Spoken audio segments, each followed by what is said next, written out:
عمق 70 متری مشغول استخراج زغال سنگ بودن به یک تابوت مرمرین برمیخورن. سلام، ویدیوی امروز در رابطه با یک کشف عجیبه که در رابطه با این کشف خیلی شایعات زیادی هستش. تا آخر ویدیو همراه من باشید تا براتون در رابطه با این شایعات نظر خودم رو بگم. بریم که با هم بشنویم. در یکی از روستاهای شوروی به نام روزافچیک تساسکاگو یک معدن زغال سنگ وجود داشته. یه روز که کارگران معدن در عمق 70 متری مشغول استخراج زغال سنگ بودن به یک تابوت مرمرین برمیخورن. سریع دست از کار میکشن و اون تابوت رو به روی زمین انتقال میدن.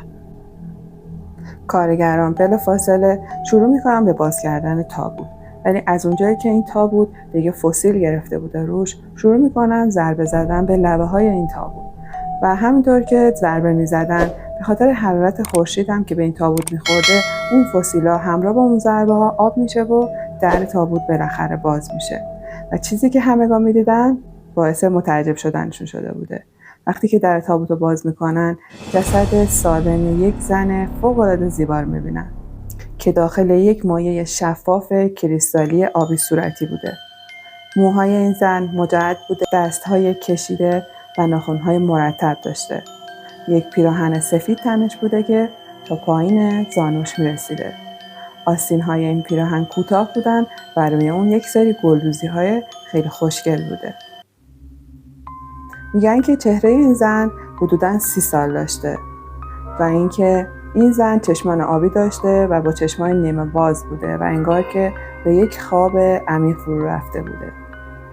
گفته شده که بالای سر اون یک جعبه مستطیل شکل بوده، چیزی شبیه یک تلفن همراهایی که الان ما داریم که حدوداً 10 تا 25 سانتی متر بوده.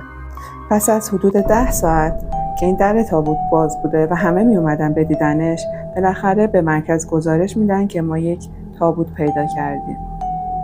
بعد از اون ارتش میاد این کشف رو تایید میکنه و سریع هلیکوپتر اعزام میکنن که بیاد این تابوت رو به مرکز تحقیقات انتقال بدن.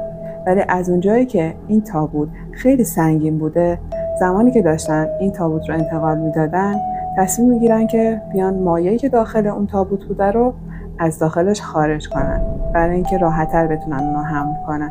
اما زمانی که تصمیم میگیرن این کارو بکنن، میبینن که زمانی که این آب خارج میشه از داخل تابوت، بدن اون جسد شروع میکنه به سیاه شدن. سریع تصمیم میگیرن دوباره مایع رو برگردونن به داخل تابوت.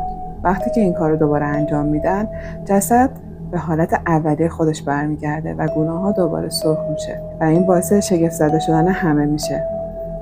خلاصه اینکه مقامات میان اون محل رو میبندن و هر کس که به دیدن تابوت اومده بوده یا حتی از نزدیک به اون تابوت نگاه کرده بوده رو دستور میدن قرنطینه کنن. بعد از اون ارتش دوباره دستور میده که یه هلیکوپتر دیگه اعزام کنن تا راحت‌تر بتونن این تابوت رو انتقالش بدن. 5 روز بعد یک استاد سالخورده به نام نووسیبیرسک میاد و یافته‌های خودش رو اینجوری گزارش میده. پروفسور میگه این کشف درک آدم‌ها از تاریخ وارونه میکنه. زمانی که دانشمندان شوروی این یافته‌ها رو منتشر میکنن، جهان علمی وارد شوک میشه. پروفسور اعلام میکنه که جسد این زن متعلق به 800 میلیون سال پیش بوده. 800 میلیون سال پیش. بچه در رابطه با این 800 میلیون سال پیش قرار براتون صحبت بکنم. تا آخر ویدیو با من همراه باشید. این همون شایعاتی هستش که در رابطه با این جسد هستش. در حالی که این زن رو از بین زغال سنگ ها پیدا کرده بودن و در اطراف و کنار اون زغال سنگ های دفن شده بوده، ولی خب این زن پیدا میشه. یعنی بر اساس این یافته ها نشون داده میشه که این زن قبل از اینکه زغال سنگ به وجود بیاد اونجا بوده، که این باعث میشه نظریه تکاملی داروین هم زیر سوال بره. بنابراین یا انسان زودتر از عصر زغال سنگ روی زمین بوده که چیزی حدود 65 تا 800 میلیون سال قبل بوده، یا اینکه زغال سنگ تو این تایم 800 میلیون سال پیش اصلا به وجود نیامده، بلکه اخیراً در طی عصر جدید شکل گرفته. بعضی‌ها برای نجات نظریه داروین اعلام میکنن که این جسد باید جسد یک بیگانه باشه، ولی وقتی که میان روی اون تجزیه تحلیل میکنن میبینن که ژنتیک بدن اون مانند ژنتیک یک انسان امروزی هستش و امروز ما مثل اجدادمون هستیم و هیچ تغییری هنوز در ژنتیک بدن ما انجام نشده. دانشمندا بعد از اینکه میان روی اون زن تحقیق میکنن، میان روی لباسای اون زن هم تحقیق میکنن، ولی دانشمندا نمیتونن ماهیت لباس رو تشخیص بدن و گفتن تجهیزاتی که این مواد رو تولید میکنه امروز اصلا وجود نداره. بعدش میان روی مایعی که داخل اون تابوت بوده بررسی میکنن. بعد از بررسی‌های زیادی که انجام میدن، اون مایع هم نمیتونن تشخیص بدن، ولی تنها چیزی که میتونن از اون مایع بفهمن که چی بوده فقط ترکیب سیر و پیاز بوده که تونستن متوجهش بشن. در رابطه با اون جعبه هم استاد چیزی نگفته و گفته که هنوز در حال بررسی هستیم روی اون جعبه. ولی خب چیزی که وجود داره این هستش که تمدن در زمان این زن خیلی پیشرفته تر بوده، حتی پیشرفته تر عصر امروز ما.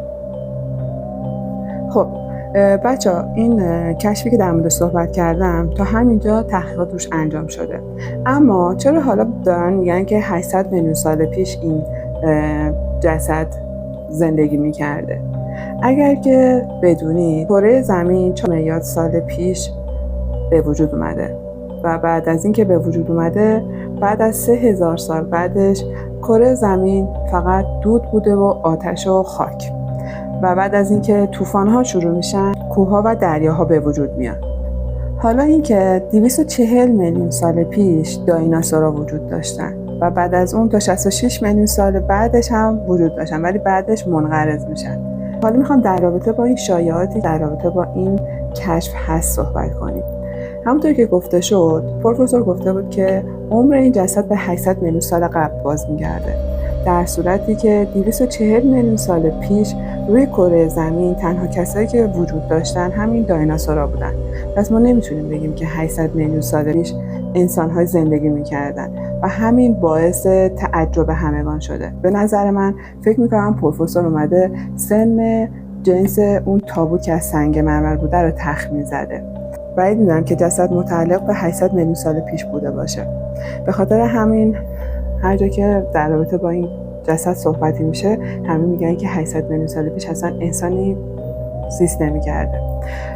خب حالا من دقیقاً نمیدونم چرا استاد این حرفو زده، یا احتمالاً اشتباه کرده، یا اینکه گفتم جنس سنگ مرمرین رو بررسی کرده و سنش رو تخمین زده. حالا دوست دارم برام بگید که شما در رابطه با این کشف نظرتون چی هستش؟ آیا موافقید که این جسد برای 800 میلیون سال پیش بوده یا اینکه نه موافقید که یک اشتباه اینجا رخ داده؟ خیلی خوشحال شدم که تا اینجای ویدیو رو با من همراه بودید. خیلی دوستتون دارم. مثل همیشه منو لایک کنید، کامنت بذارید و اگر سابسکرایب نکردید دکمه قرمز سابسکرایب رو بزنید. خیلی دوستتون دارم. خدا نگهدار.